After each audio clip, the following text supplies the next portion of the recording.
Okay, welcome to my Facebook Live, episode 1, in which we will talk about disinformation, fake news with one of my good friends, Tomislav Levak. Tomo, welcome. Thank you for inviting me. Now Tomo and I know each other for over the 10 years now, and we didn't see each other for like 2 days now. But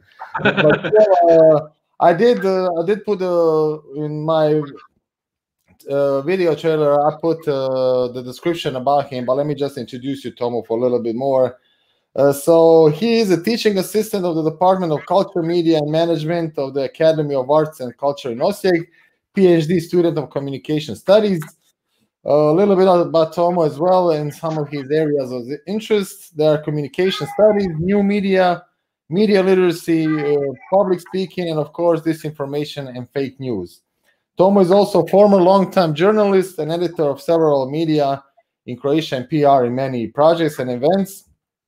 And for me, probably the best man to talk about this subject that I'm really interested in. So thank you for taking your time to talk to me, being on this live. And let me, first of all, what is fake news? Do you want a short description or a long one? Whatever you feel comfortable with. Okay. Fake news, despite what many people think, the production of disinformation, or popularly known as fake news, media and communication experts more like the expression disinformation, I will explain it later, as intentionally published and verifiably inaccurate information for various purposes, most often for propaganda and manipulation. It lasted ever since ancient times in a verbal mode, but written dissemination happened after the emergence and spreading of the press, like from 15th century. So that's not a new subject, but in the focus of the general public, it happened. It became popular at 2016 when happened Brexit, and also the Donald Trump campaign in the U.S. presidential election. So the problem escalated quickly and the relevant structures were not ready. If you need some definition, it's similar to definition of disinformation, which gave European Commission in 2019. It's verifiably false or misleading information created, presented, and disseminated for economic gain or to intentionally deceive the public. You can notice the keywords are deliberate and intentionally. So if you use fake news as something that happened accidentally, it's not fake news or disinformation in a proper meaning of that word. Right. Oh, interesting. So how did you get started with all this fake news? Okay, as you mentioned, I'm student of I'm a PhD student of communication studies at our university in Osijek. My doctoral study is a combination between collaboration between Osijek and Dubrovnik, and it's happening in Zagreb. It's like in the whole Croatia, and I thought like 3 years ago, what can I write in my PhD dissertation, in my PhD thesis?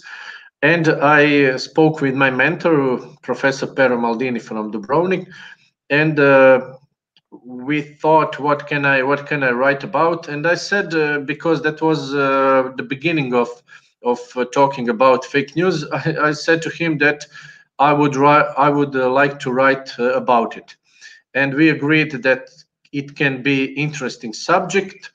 It's definitely not a trend. It happens. It happens, and it became more and more a serious problem, in a global problem. So I started to research. I hope that I will finish it in a spring, because many times I thought that I could choose some much more simple subject because it became serious and very complicated team. But I hope that I will research it properly. Yeah, good. I hope you will too. So, how, when you think about it, put it in a context, how dangerous are fake news? Very dangerous. I can put it right now in a context. I can put it in a context of COVID-19 pandemic. Okay. One research from United States, which is relevant, very relevant, found that more than 800 people lost their lives because of fake news dealing with the pandemic, because they tried some miraculous cures for pandemic. So they drank some curious, I don't know, liquids like methanol, like some poisoned alcohol, because they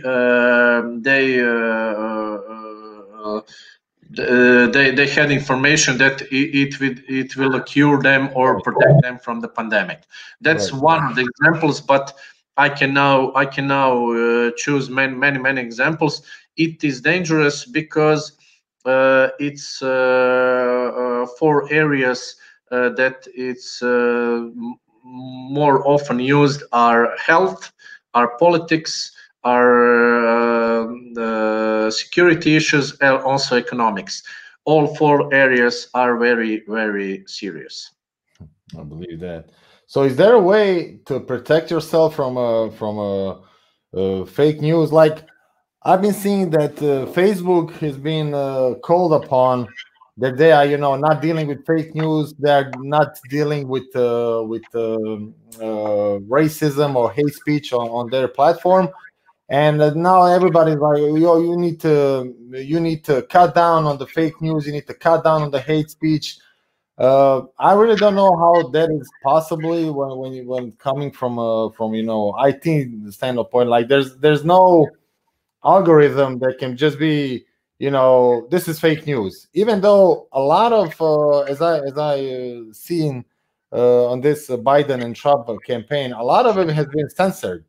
So I don't know if this is good or bad, but is there some kind of way that you can protect yourself from fake news? So you have some advices about recognizing the fake news. International Federation of Libraries in September of 2017 got infographics about how you can recognize the fake news, like check the author, check the source, try find some other sources. If you doesn't recognize any authors, the texts or some publications, don't trust it. But before fighting the fake news, I will like to say a few sentences about reasons for production and spreading of disinformation and fake news, why it became so large current problem. It's first one is development of new digital media. So transferring and spreading the information became fast. Change in modes of communications. Everybody today can product and also consume the information. It's globalization. It's general decline of trust in social institutions. It's a very big problem, and also big increase in preference for conspiracy theories. You can now find many conspiracy theories today, which are bizarre and which are very, I don't know how to say. I can't believe that anybody can believe in that kind of conspiracy theories. But when it comes to fighting disinformation or fake news, computer algorithms for recognition, deletion, blocking, and prevention is one possible way. But algorithms, we like to say in a media and communication area, can also be problem and also can be solution, because algorithms can put you in something called filter bubble or echo chamber, which you are getting similar information from similar people all the time. So you're in some kind of bubble. You're not free. You don't get free information. But also they are trying, big social networks like Facebook, Twitter, and others are trying to find some computer algorithms to fight disinformation, but that they are not so successful at that. So Facebook a few months ago announced that they will also have some people like fact checkers combined with the algorithms to recognize some possible fake news or fake information. Also increasing the number of conferences and scientific studies devoted to this issue. That's something that is happening, and it's good, because a very big problem is that people are banalizing and talking about this problem in a popular way, which is not good. You must take it serious.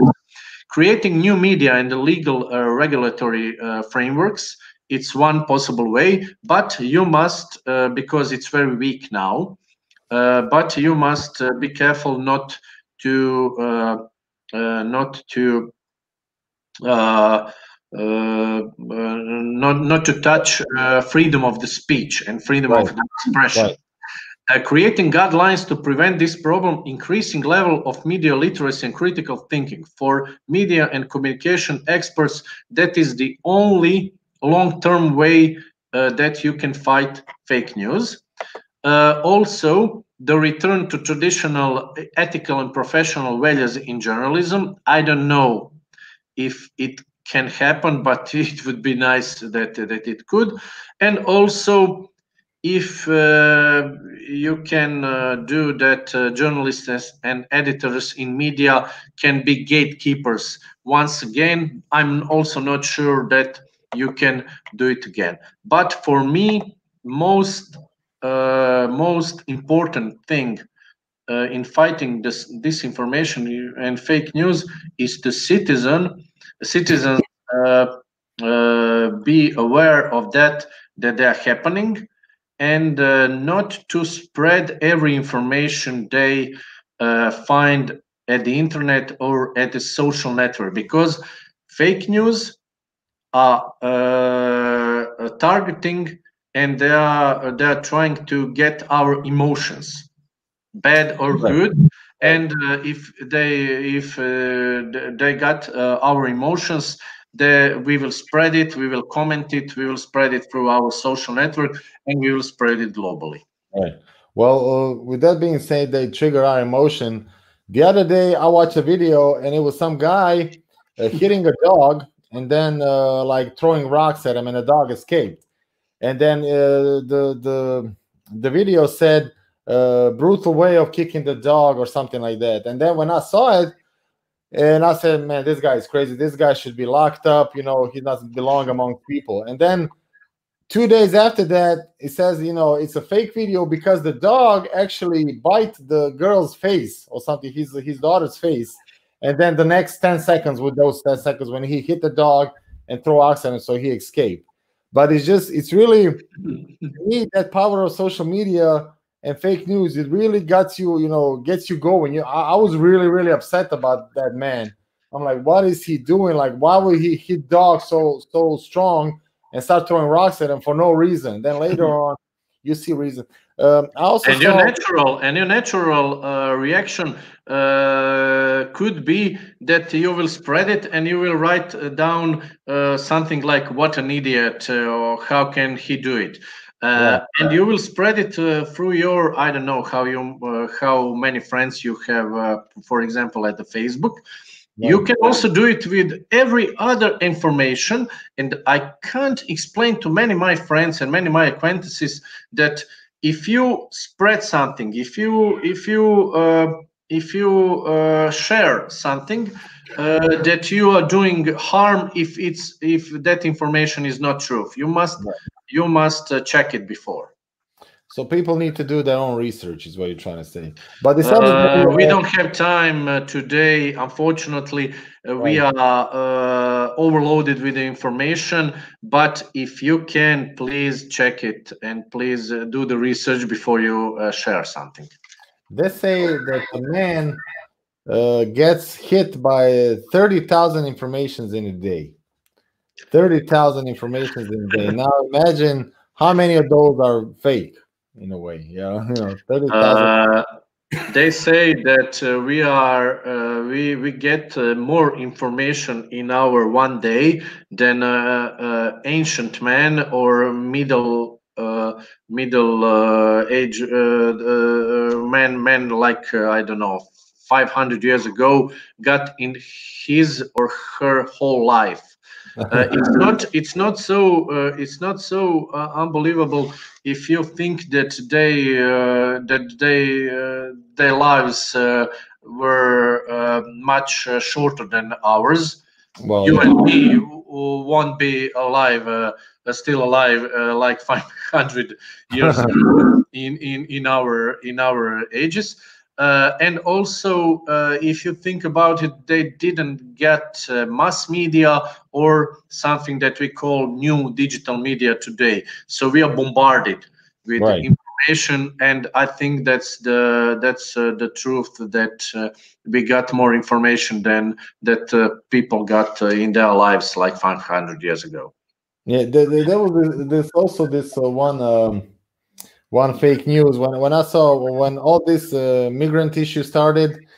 People from Syria coming to Europe, and then they're showing this images of this lady sitting next to something that looked like a grave, and everybody, oh my God, look at this! And I mean, I almost started crying.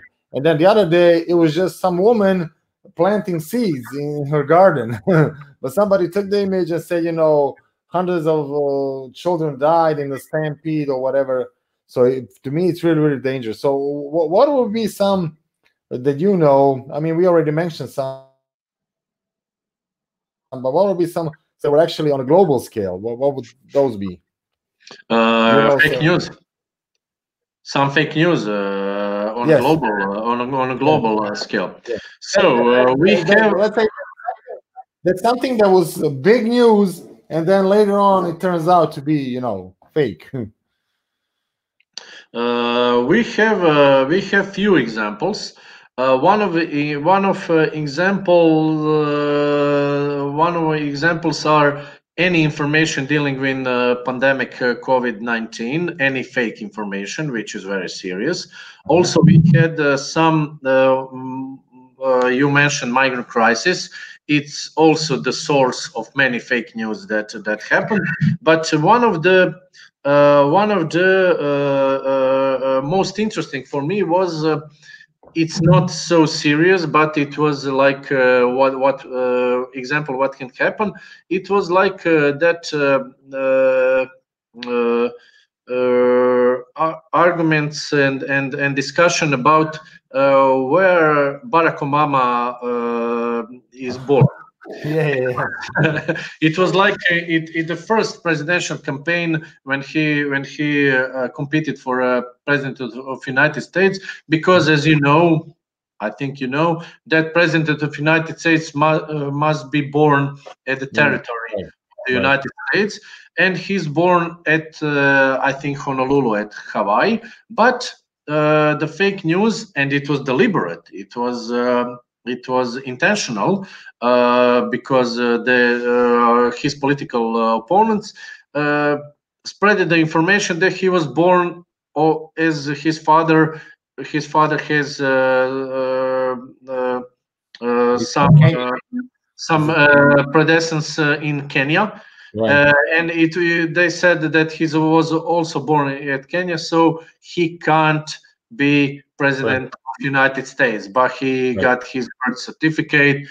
it's one interesting example. Also, one interesting example is when Donald Trump, let's stay in America, when Donald Trump accused postmen that they stole some votes for him when he competed Hillary Clinton in his first presidential campaign when he won. But the people realized that it wasn't the truth, but he spread that information, and many people at that time thought that it was the truth. It's like when he shouted "Stop the count!" when he realized that he's losing against Joe Biden. That's some examples. I can name it like 100, but maybe that were the most interesting one on a global. So how do you think that young generation is educated about that? Like, do they in your opinion, since you deal with the youth a lot, you're assistant professor, but do they just like I did earlier before I did my own research that I should, do they just share things, or do they understand what's fake or what's not, or it's just Barack Obama is from Kenya, he should not be a president, and that's fine? It depends. I would be happy if we get media literacy and critical thinking and media education in our educational system from the early years, from the first grade of primary school, because younger generation, we call them digital natives because they are born in the digital age, and they deal with some technical gadgets and technical situation from like they are 2 or 3 years old, from very early age. Many say that younger generation is more problematic than older generation because they are not patient. Their researchers say that their concentration lasts for, I think, 8 seconds. Right. 8 seconds. So you have 8 seconds to have their concentration, and they think if we should read text or not. Right. So you have just 8 seconds to have their attention, and they are just reading the titles. Right. So you have something called clickbaits. Right. Which is baiting them to spread the information or to have to get emotional about the information. But I think. And students at my faculty, I don't know. It depends. I have students from first year that they are very aware about that issue, but there are also some students from other kinds of school. They are not gymnasiums or something. They are not aware about that problem. But we have a problem about elder generation. Why? Because they are not digital natives. They are digital immigrants. They were born in analog age. Right. They don't understand what they are doing when they are sharing and spreading information. So one research also in America says that elder generation is spreading false information, fake information 4 times more than a younger generation. Really? So we must have which is called whole life education, right, to get this problem, to deal with the problem of the fake news. Interesting. Well, thank you for this. I believe it was in depth and I learned a lot. Let's now go to some that I like to call 8 questions at 8. just so people can get to know you a little bit better. You're a great fan of Osijek, NK Osijek, and Manchester United. So, what's your favorite Manchester United player of all time? Of all time, not Right. this generation. All time. Difficult question, but I would say George Best, not because of his surname, but they said Maradona good, Pele better, and George Best. George Best. Not just because of he was genius football player, not because of his football skills, but his character was very interesting, and he was a very interesting character, and he lived a very interesting life. So for me, he is not just the best football player in Manchester United. He is one of the greatest characters in football history. But I can name also a few of them, like Eric Cantona, Paul Scholes, Ryan Giggs, and also. Right. Okay. Well, what's the last thing you have learned? Last thing you have learned, whatever it was. It can be cooking, it can be in sports, it can be whatever. Last thing you learned. Last thing I had learned, it was during today online presentation, online lecture, which I did with my students at course called the Propaganda in Media Culture. I learned the contact in contact with them that Trump said he said he's an inventor of fake news, of term fake news, but it's not the truth. It's also fake news. He said that he's not satisfied anymore with fake news. He now call it corrupt news. Corrupt news. Okay. Yeah. It's so I think it is dealing with the subject, and it's a new thing. So I think that happened after he lost the election. And actually, when I was listening to him, he used the word corrupt a lot. So corrupt Yes. news, I heard that as well. Yes. Oh, what's your favorite book? Favorite book of all time? Yeah. I will now. I will not talk about some books from my area, media and communication, but I will just talk something that you can call I don't know, bestsellers or popular books. My Favorite book? my favorite book would be, I think, Germinal from Emile Zola. It's not easy book. It's very naturalistic, and I think it's not easy to read. But it was very interesting for me. It was shocking, and you have a character, French character. His surname is Levak. But his destiny in that book is not pretty. So, are you half French? I didn't know that.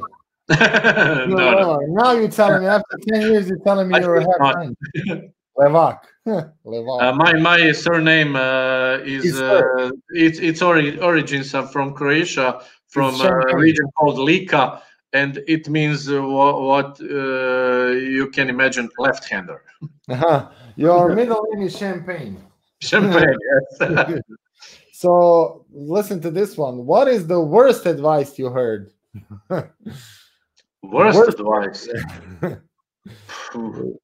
I had some bad advices through the life. I don't know. Worst advice. These are surprising questions. We didn't agree about it, so I didn't think it before. Worst advice. I don't know. Sleep more.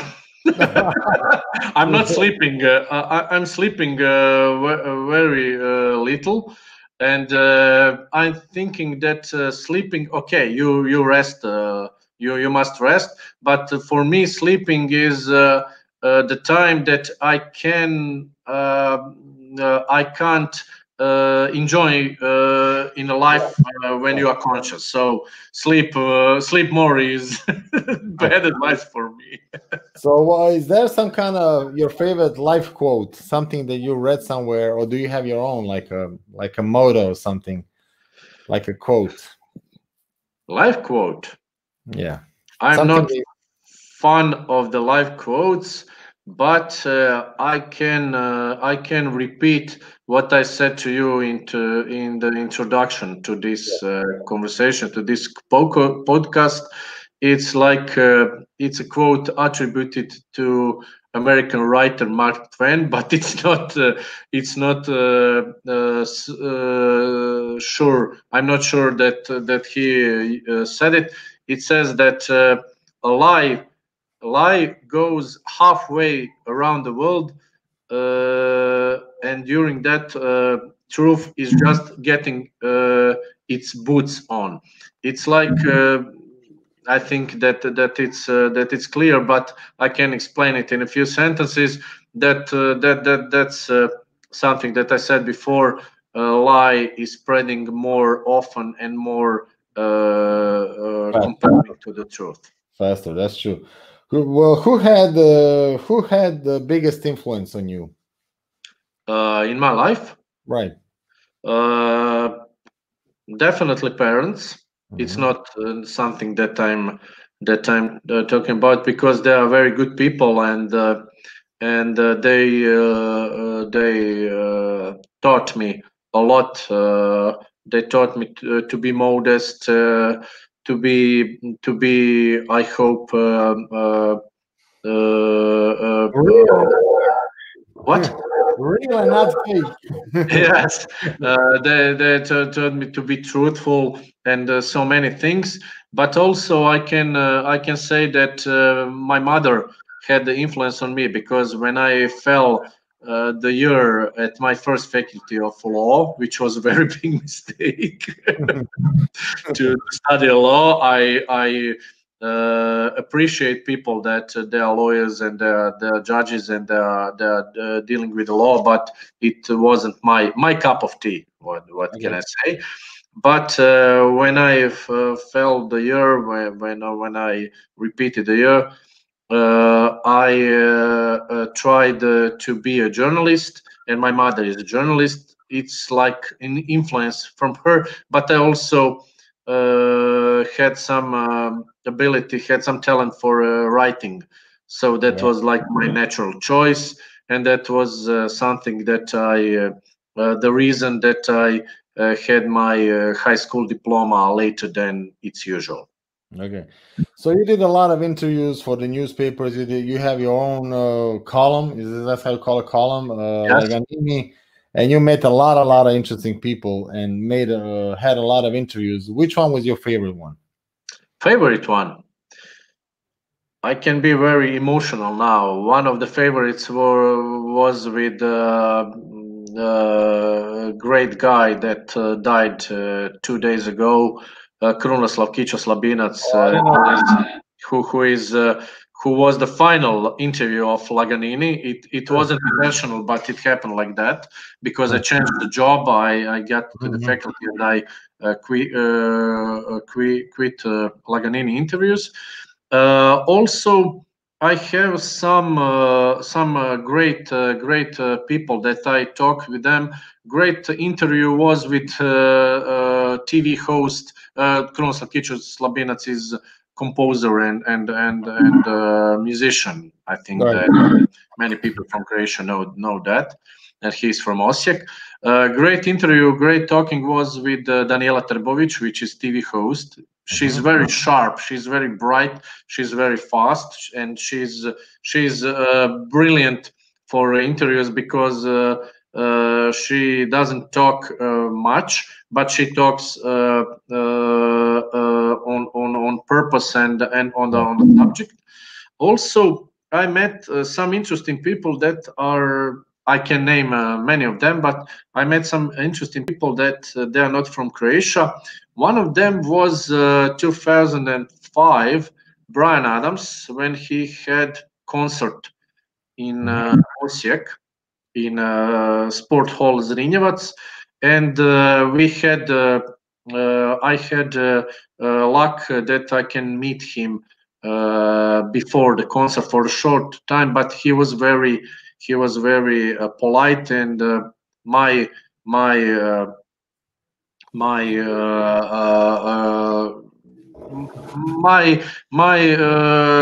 interaction with him was very good. He didn't act as a big pop rock star, but I can name more of them. So just we're going to talk about it. So yes. one last question on this 8 at 8. So how would you rate this Facebook Live on a scale from 1 to George Best? I think we should. It's the first one. It's the first one. First one. I think we should leave it to viewers and spectators of this Facebook Live, and I hope that I wasn't dull, and I wasn't, and they will learn something about fake news, or more they did know before this interview. And thank you again for inviting me. Well, thank you. Let me know. Let people know how can people reach you, where they can find you.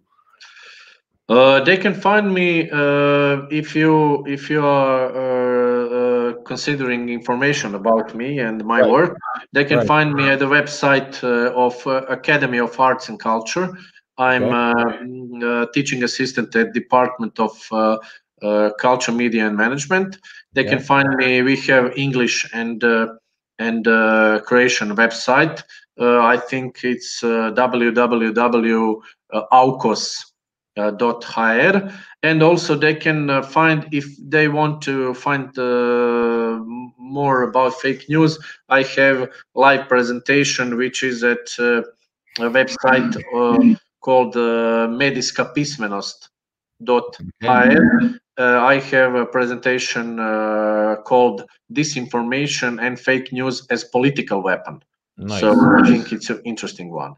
Okay. Well, thank you for your time. Thank you for all these, long and concise answers. All of this video, and thanks everybody for tuning in. All of these videos will be posted on my website, darkobilnajic.com, on my YouTube channel, and as well on my on this Facebook profile that you're watching this. This was all for the episode 1. Thank you, Toma, once again, and I'll see you on some coffee break real soon.